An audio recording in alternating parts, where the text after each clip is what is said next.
veut pas faire de gaspillage, tu vas me le griller aussi, hein, et on fera une chapelure qu'on mettra où tu vas le couper en tout petits croutons et on va le faire à la poêle. Regarde, on mettra ça à un salade de fruits, comme ça. Ok? Allez, voilà. On est à la banque alimentaire et on fait un atelier donc sur les produits de la banque alimentaire pour voir ce qui est possible de faire et de mettre en œuvre. Je travaille beaucoup les fruits et les légumes, hein. J'essaie beaucoup de travailler là-dessus, parce que c'est vraiment des produits que les gens ont aujourd'hui un petit peu de mal à mettre en œuvre et qui ne sont pas toujours faciles à cuisiner, donc j'essaie d'apporter des idées.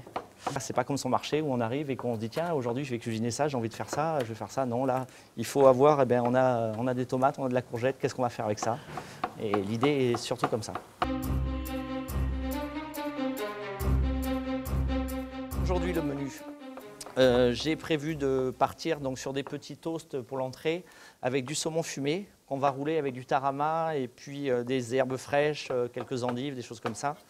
Et sur une deuxième bouchée, on va faire un petit boudin sur un petit toast moutardé qu'on va griller. Voilà. Ensuite, on avait un filet de bœuf. Alors, le filet de bœuf, c'est un produit classique que tout le monde passe à la poêle. Et moi, j'ai décidé de le cuire dans un bouillon. Et avec, on va faire une petite crème de cacahuètes. Puis, comme on arrive sur les produits d'été, là, on a des superbes petites tomates. On va faire des tomates farcies qu'on va farcir avec des petits champignons, des courgettes, des échalotes. Voilà. Et du dessert, on va faire une salade de fruits rouges, là, avec quelques raisins.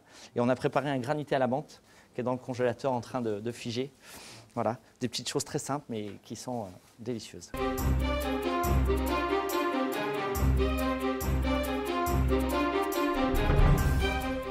Les gens qui m'ont accompagné aujourd'hui, c'est des gens qui font partie de mon association, bénéficiaires, bénévoles et membres du bureau, entre autres.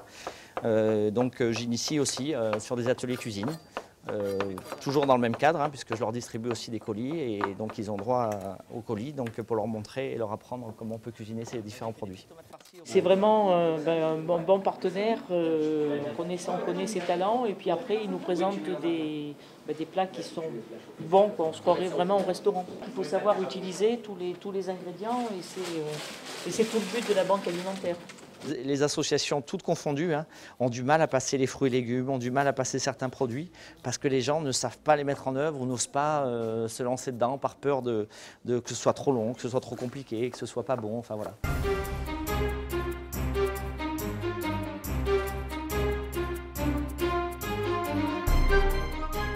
Je fais environ un atelier par mois à la banque alimentaire avec les différents partenaires d'autres associations ou qui sont envoyés par la mairie de Limoges ou le conseil régional. On a 36 associations bénéficiaires, donc il y a des associations qui sont plus importantes que d'autres. On est passé de 4 000 à 11 000 bénéficiaires en 3 ans. On a fait donc un vrai bouillon de légumes, vous pouvez vous mettre dessus, vous allez voir le parfum que ça. Voilà. Donc le but là maintenant, ça va être d'enlever les légumes. Alors les légumes, ils ont donné tout leur goût, mais on peut les réutiliser. J'ai toujours été attiré par les parties sociales, je me sens concerné un petit peu par ces choses-là. Je trouve aussi qu'il y a eu beaucoup de choses qui ont été mal faites dans le gaspillage, il y a beaucoup de choses qui sont jetées. On est aujourd'hui, de par les normes européennes et autres, hein, sollicités à gaspiller beaucoup. Hein. Alors au niveau professionnel, je trouve ça tout à fait normal et je trouve que c'est bien qu'il y ait des normes d'hygiène. Mais après, c'est devenu un petit peu dans les familles où on a tendance à vite jeter, quoi. Et je trouve ça dommage, donc ma démarche elle vient de là, quoi. En gros c'est ça, c'est que le gaspillage pour moi je trouve que c'est tellement dommage de jeter des produits. Là, je ne sais pas si vous avez pu voir, on a des fraises, des cerises qui ne sont pas très belles, et par contre elles sont très bonnes, elles sont très bonnes, je vous le garantis, et on va se régaler à manger ce dessert. Alors là on est en train de préparer la petite farce de légumes qu'on va mettre dans nos tomates. Alors forcément des petits champignons, des courgettes, des herbes, au niveau du parfum là c'est exceptionnel. Là, tout de suite, on a envie de se mettre à table, de se jeter dessus et de se mettre à table. Au bout de la cuisine, le partage avec la famille, c'est quand même quelque chose d'important. Et puis de leur redonner envie aussi aux jeunes, hein, parce que c'est facile hein, d'ouvrir, comme je vous disais, une boîte de conserve, d'aller au McDo, d'aller de temps en temps, ça peut être sympa, mais c'est un coût aussi. Et c'est vrai que quand on est dans une situation difficile, voilà, faut tout calculer. Ouais. Les gens qui sont en difficulté n'ont plus l'envie de faire quoi que ce soit. Et là, ils vont foncer sur la pizza, sur le truc tout préparé, la boîte de cassoulet ou autre. Et là, c'est dommage parce que ça leur coûte sûrement plus cher que de fabriquer une bonne poêlée de légumes ou un bon bourguignon, quelque chose de simple et qui est convivial pour tout le monde.